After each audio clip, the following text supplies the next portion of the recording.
Assalamu alaikum, j'espère que vous allez bien. Avant d'aborder ce second tutoriel de la série consacrée à la mise en plan, je vous rappelle que nous avons réalisé dans la démonstration précédente un modèle de pièce avec un réglage des propriétés, aussi un modèle de mise en plan et nous avons dessiné les différents formats de A4 jusqu'à A0 avec un cartouche inclus. Ce tuto a été intitulé « Réussir un cartouche lié aux propriétés » et a été présenté en 3 parties. Je vous conseille de regarder ce tuto car c'est très important de travailler sur des modèles. Aujourd'hui, nous allons tout simplement présenter la façon d'aborder une mise en plan d'une pièce. Certes, vous trouverez sur le net énormément de tutoriels dédiés aux mises en plan, mais nous allons éclaircir et donner quelques remarques. Ces remarques ont découlé après avoir vu la manière avec laquelle nos étudiants réalisent leur mise en plan. Nous allons nous intéresser dans ce tuto uniquement à l'échelle de la feuille avec celle des vues. En quelque sorte, c'est le terrain de base pour réussir une mise en plan. Je dois en premier vous montrer une diapo pour vous expliquer la notion d'échelle. Sur cette diapo, nous avons un format A4 qui nous réserve une surface de 237 par 180 mm, dans laquelle on doit insérer une vue de cet objet-là. Donc, on va lire la définition de l'échelle. L'échelle d'un dessin est le rapport entre les dimensions dessinées et les dimensions réelles d'un objet. Ce rapport-là, cet objet en question est une navette spatiale dont la dimension principale est sa hauteur. Alors, ça se voit que c'est impossible de l'insérer sauf si on réduit l'apparence, je dis bien l'apparence, de cette navette pour qu'elle tienne dans cet espace. Ce qu'on appelle dans le domaine de la photographie le zoom. L'inverse, c'est le dézoom. Ce dézoom a été réalisé dans ce cas avec un rapport de 200, ce qui nous donne une dimension de dessin de 92 mm. C'est-à-dire si on mesure à partir de ce point jusqu'à ce point, on va trouver 92 mm. Il suffit de diviser 18 400 sur 200 pour trouver ces 92 mm. Alors, cette cote de 92 peut tenir dans l'espace de ce format.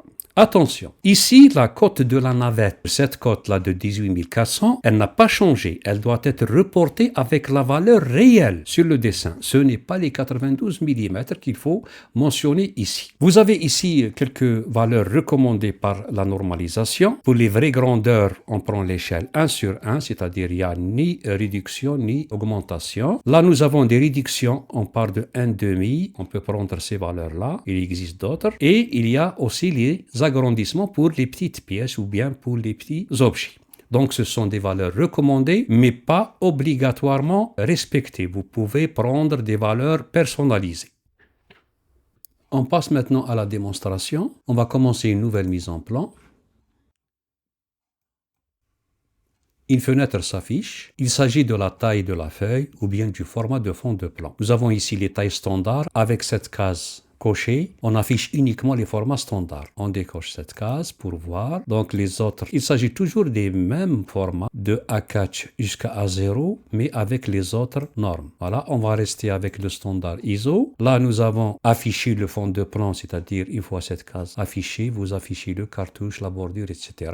Comme vous pouvez choisir une taille personnalisée. On reste avec le standard et on va choisir le A4, le ISO A4. Avant d'examiner cette feuille, on va examiner notre interface. Nous avons le bandeau principal ou bien le menu qui est constitué de volets. Nous avons le premier volet, mise en plan, avec la majorité des icônes qui sont inactives. Nous avons le volet annotation. Vous voyez ici, on peut habiller les vues de mise en plan avec des symboles d'état de surface, avec des tolérances géométriques, avec de la cotation, avec des bulles et plein d'autres informations. Il y a un autre volet, nous avons déjà vu ce volet-là, il s'agit du fond de plan. Avec ces 3 icônes-là, nous avons déjà vu ça précédemment dans le tuto précédent. Ici, le fond de plan pour réaliser la bordure, le cartouche, avec bien sûr les zones et le repérage et tout ça. Et nous avons un autre volet qui nous est familier, il s'agit du volet esquisse, parce que nous aurons besoin d'ajouter des éléments d'esquisse sur nos vues.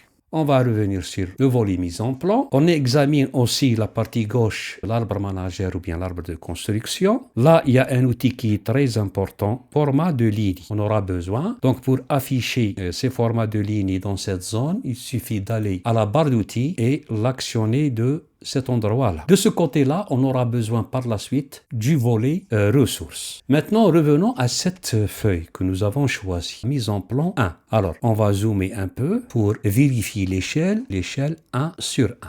On va zoomer sur la feuille et on va voir les propriétés de cette feuille. Il suffit d'un clic droit, aller aux propriétés et voir les propriétés de cette feuille. Donc, il s'agit de la feuille 1. Donc, vous pouvez changer ce nom-là. La feuille 1, on la retrouve ici. On peut ajouter d'autres. Donc, on va revenir par la suite sur ce sujet-là. Et ce qui nous intéresse, c'est l'échelle. Là, l'échelle est 1 sur 1. Le type de projection sur le troisième angle, USI, voilà. Ici, le deuxième volet, c'est les paramètres de zone, c'est-à-dire vous avez ces zones-là, les zones de repérage. On revient ici, on ferme cette feuille de propriété. Aussi, on peut examiner ici la feuille. Nous avons ici l'échelle de cette feuille, elle est de 1 sur 1. Donc, vous avez les autres échelles.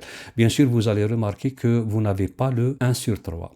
Si nous aurons le temps, je vais vous expliquer comment ajouter ces rapports-là. Alors, on va maintenant insérer quelque chose. On va insérer une vue d'un modèle ici. D'habitude, lorsqu'on commence une mise en plan, le fichier de la pièce concernée par la mise en plan est normalement ouvert dans une fenêtre SolidWorks. Donc, on examine la fenêtre. Nous avons uniquement la mise en plan 1 avec la feuille 1. Il n'y a pas de modèle ouvert. Alors, dans notre cas, la pièce est absente. On va chercher cette pièce. Donc, on va commencer par la vue du modèle. On voit ici un panneau jaune qui s'affiche que la majorité des utilisateurs de SolidWorks ne lisent jamais. Et c'est très important. Là, il faut sélectionner une pièce ou un assemblage. On voit ici que les documents ouverts, il n'y a rien. Donc, on doit parcourir notre disque dur pour chercher notre modèle. On va chercher la pièce Mormobile. Nous avons uniquement la mise en plan, c'est-à-dire la pièce n'est pas encore ouverte. Mais la mise en plan a fait appel à ce modèle-là. Là, il nous dit qu'il faut sélectionner une vue nommée à partir de la liste ci-dessous. Donc, on va chercher ici. Il n'y a pas de liste ici. Il s'agit d'une liste graphique. Donc, nous avons les vues standards. Nous avons les 6 vues avec une perspective. Là, la vue sélectionnée par défaut est la vue de face. On va la mettre dans cette zone-là. On va cliquer ici. Là, nous sommes avec une vue de face uniquement. Je n'ai pas besoin encore des autres vues. Je vais uniquement me baser sur cette vue pour éclaircir la notion d'échelle. Là, je remarque que la largeur de ma pièce ne va pas avec la largeur du format. Je vais examiner ça. Avec un clic droit dans cette zone, je vais éditer le fond de plan et je vais mesurer à partir de ce point jusqu'à ce point. Là, j'ai 180 mm. Je reviens sur la feuille. Ma pièce, je dois mesurer ma pièce. Là, j'ai 73 mm. Qu'est-ce qui se passe? Donc, 73 par rapport à 180, ça ne va pas. Donc, il y a quelque chose. Je vais revérifier les propriétés de ma feuille.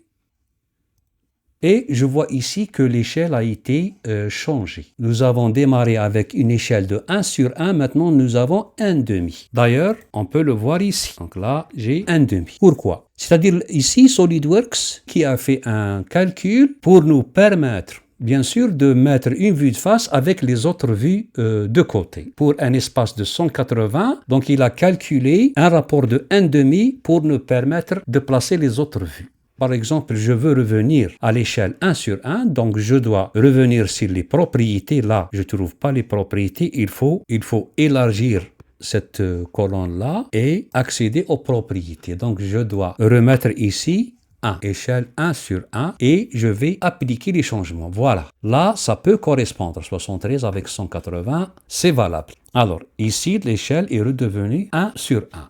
Alors, pour éviter ce calcul de rapport effectué par SolidWorks, il faut aller aux options du système, accéder à la mise en plan et décocher cette case-là.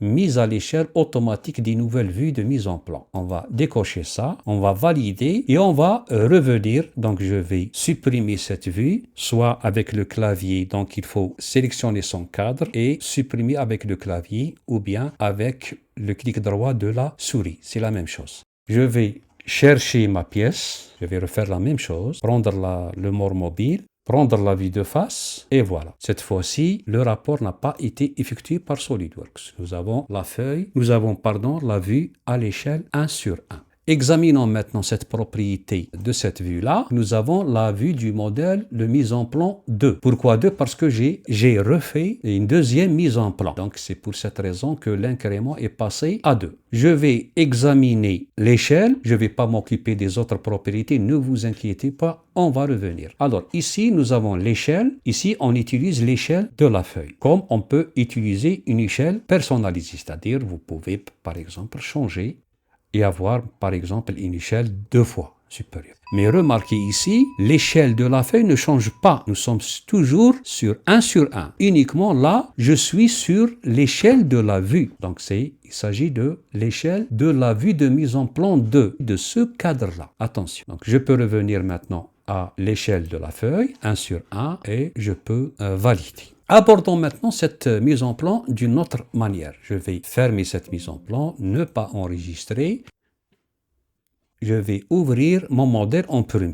Donc, nous avons le More Mobile et nous allons commencer une nouvelle mise en plan, mais cette fois-ci, on va avancer et travailler sur notre modèle de la dernière fois. Donc, on va choisir ce modèle-là. Là, je ne vais pas choisir celui de ISO. Je vais parcourir mes formats personnalisés. Là, vous avez le répertoire par défaut, tous les formats installés par défaut de SolidWorks. J'ai ajouté un répertoire personnalisé dans lequel on a enregistré les formats réalisés dans le premier tuto. Je vais choisir le A4 vertical avec notre cartouche personnalisée et je vais valider ici. Donc ici nous avons notre feuille et nous avons le fichier qui est ouvert. Donc on va vérifier ça sur les fenêtres. Nous avons le More Mobile et nous avons la feuille de mise en plan. Pour basculer entre les deux fichiers, il suffit de mettre CTRL tabulation pour basculer entre le modèle et la mise en plan. On va commencer par une vue du modèle. On remarque ici que le More Mobile ouvert, il est dans ce cadran-là, les documents ouverts. On n'a pas besoin de parcourir le disque dur. On va suivre cette flèche-là. Voilà, on va choisir par exemple la vue de face. Vous avez ici l'option, nous avons coché cette option, démarrer automatiquement la vue projetée, ce qu'on n'a pas fait précédemment. C'est-à-dire, lorsqu'on pose une vue, l'autre vue va être générée automatiquement. On va mettre notre vue, par exemple, de face ici, et on va aller vers la droite pour avoir la vue de gauche. Bien sûr, là, dans notre modèle, la projection est suivant le système européen. On va mettre cette vue-là. Et on va mettre cette vue-là. On va s'arrêter là. Donc, pour s'arrêter, il faut cocher ici ou bien appuyer sur la touche Échappe. Examinons maintenant cette vue-là. Il s'agit de la vue de face. Cette vue est appelée la vue parente. C'est-à-dire, si je fais un changement ici, les autres vues vont suivre. Ils vont avoir le même paramètre, par exemple, d'échelle. Puisque nous sommes sur l'échelle, on va changer l'échelle de cette vue. Donc, on va sélectionner, aller à la zone échelle, nous sommes sur l'échelle 1 sur 1. Si je prends une échelle personnalisée, par exemple, de 2, les autres vues vont prendre la même chose. Dans ce cas, ce format-là, il ne va pas suffire. Comment on va faire? Donc, il faut aller dans les propriétés, donc parcourir, choisir un format supérieur. Je reste toujours dans les mêmes propriétés et je vais appliquer l'échange. Là, j'ai un format ou bien un espace qui va suffire. Je vous conseille, il faut utiliser ces outils-là d'affichage. Donc, pour afficher la feuille, il faut se mettre comme ça. Donc, si je veux, par exemple, afficher cette vue, voilà, je suis sur cette vue-là. Là, si je veux, par exemple, zoomer sur cette zone, je peux utiliser cet outil-là. Je reviens sur la feuille. Je veux maintenant diminuer un peu parce que ça me paraît un peu grand. Je vais prendre une autre échelle personnalisée. Je vais prendre un rapport ou bien une valeur de 1.5.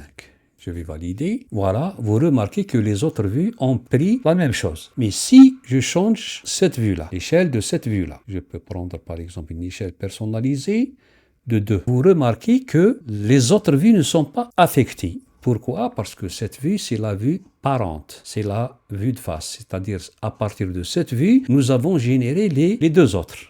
Je vais revenir sur l'échelle. Je vais utiliser l'échelle de la feuille et vous voyez l'échelle 1 sur 1, la vue a pris une autre apparence. Maintenant, on va aborder encore cette mise en plan d'une autre face. Je vais fermer, je vais supprimer ces vues-là. On peut supprimer de cette façon-là. Maintenant, je vais utiliser le volet des ressources. On va utiliser cette icône-là, c'est la palette des vues. Voilà. Ici, notre palette, elle est vide. Il faut chercher la feuille puisque le more est ouvert. Une fois on appuie sur cette flèche, on a le more mobile qui est là. Sinon, si vous avez rien ici, il faut chercher bien sûr sur le disque dur. Là, nous n'avons pas besoin de chercher. Le more, il est là.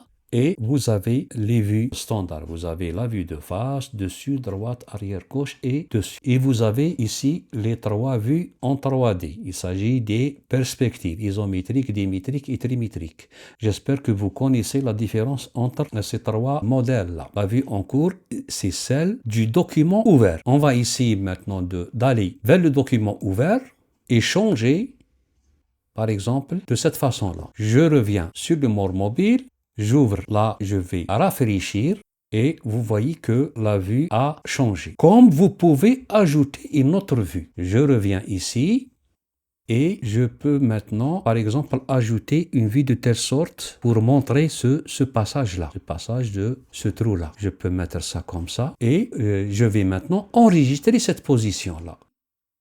Et je vais ajouter ma nouvelle vue.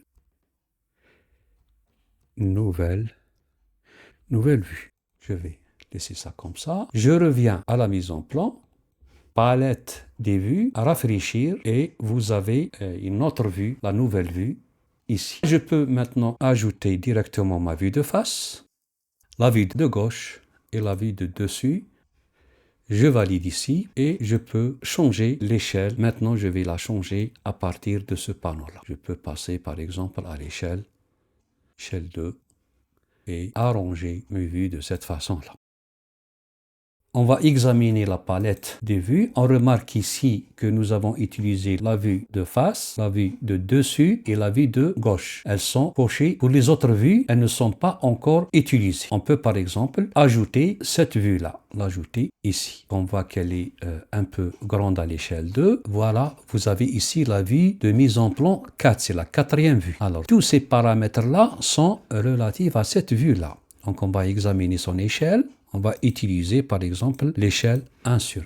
On remarque ici que l'échelle est à 2. Je peux aller aux propriétés et changer l'échelle de la feuille et mettre 1/1. Appliquer les changements et vous voyez ici que l'échelle a changé ici sur le document parce que nous avons lié cette valeur aux propriétés. De ce côté-là, on va revenir sur cette feuille. Nous avons la mise en plan 1 avec bien sûr 4 vues. Donc la vue de mise en plan 1, 2, 3 et 4. Alors, vous avez ici la vue parente, c'est celle de la mise en plan 1. Si on ouvre cette flèche-là, on va retrouver notre mort mobile avec tout l'arbre de construction. Même chose, nous avons ici, il s'agit d'une projection. Vous avez ici l'icône qui a changé. Nous avons généré cette vue à partir de la vue parente et c'est cette vue-là, c'est la vue de gauche. Voilà. Bien sûr, toujours avec la même pièce. Et vous avez la vue 3 et vous avez la vue 4. Une fois vous sélectionnez la vue, vous aurez ce panneau en bleu, qui est en pointillé, qui est en trait pointillé. Voilà le contenu de cette feuille-là. Je vais ajouter quelque chose. Nous avons ici sur l'outil format de ligne, nous avons les calques. Les calques que nous avons réalisés dans le tuto précédent. On va vérifier par exemple le calque cartouche. On va essayer de le cacher. Voilà, et vous avez le cartouche qui n'apparaît pas. Bien sûr, le logo, ce n'est pas une esquisse, il reste ici. Voilà, on va remettre l'affichage de notre cartouche. Je peux ajouter encore quelque chose sur l'échelle. Je vais réaliser un nouveau modèle de pièce. Je vais choisir le plan de dessus. Je vais choisir un rectangle. Je dois coter cette côte. Je peux prendre 100 mm. Cette côte, je vais prendre 50. Je vais ajouter de la matière sur une hauteur de 10 mm, ça va suffire. Une fois ce modèle est réalisé, on va insérer une fonction échelle.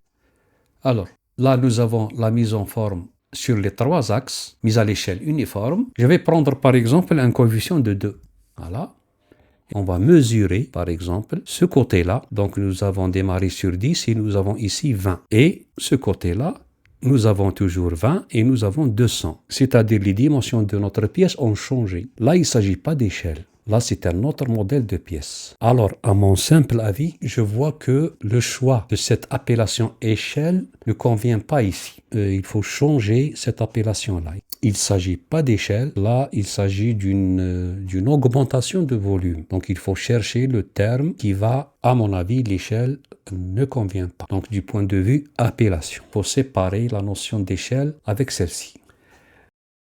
Je vais ajouter autre chose. Je passe sur cette diapositive. Nous avons ici une feuille intitulée agrandissement qui est dessinée à l'échelle 2. Il s'agit de cette pièce qui est à l'échelle 1 sur 1. Nous avons ici l'échelle 2. Et pour montrer les détails de cette zone-là, nous avons ici un détail A. En quelque sorte, c'est un zoom. Il a été effectué à l'échelle 10 pour pouvoir insérer ces cotes-là et montrer le détail. Donc, c'est un détail agrandi à l'échelle 10. Donc, la remarque ici, c'est quoi? Donc, vous pouvez sur la même feuille utiliser plusieurs échelles. Mais attention, il faut les encadrer. Il faut encadrer les éléments destinés à une échelle différente de l'échelle principale. Ici, l'échelle principale, c'est 2, mais les autres échelles, ils sont là dans un cadre. L'échelle 1 sur 1 et l'échelle 10 sur 1. Je vais revenir sur le rapport de 1 tiers. Alors, je dois commencer une nouvelle mise en plan. Je vais choisir un format standard. Je ne suis pas sur notre modèle. Je remarque que j'ai le rapport 1 tiers. Comment on peut ajouter ça? C'est très simple. Il faut aller à ce lien-là et éditer ce fichier, Drawing Scales. Alors, ce fichier-là, il faut bien sûr mettre des autorisations sur ce fichier-là et vous pouvez ajouter ce que vous voulez en échelle d'agrandissement ou bien de réduction. Pour le moment, c'est tout ce que j'ai comme remarque concernant cette notion d'échelle, que je vois très importante dans la réussite des mises en plan. D'ailleurs, j'ai commencé par les modèles et l'échelle car ce sont les éléments de base de la mise en plan. Nous allons aborder d'autres outils de mise en plan, comme par exemple l'alignement des vues, les états d'affichage, la cotation, les coupes, les assemblages avec bien sûr la nomenclature et plein d'autres choses. D'ici là, j'espère que ça va servir et j'espère vous retrouver prochainement, Inch'Allah. Merci et à bientôt.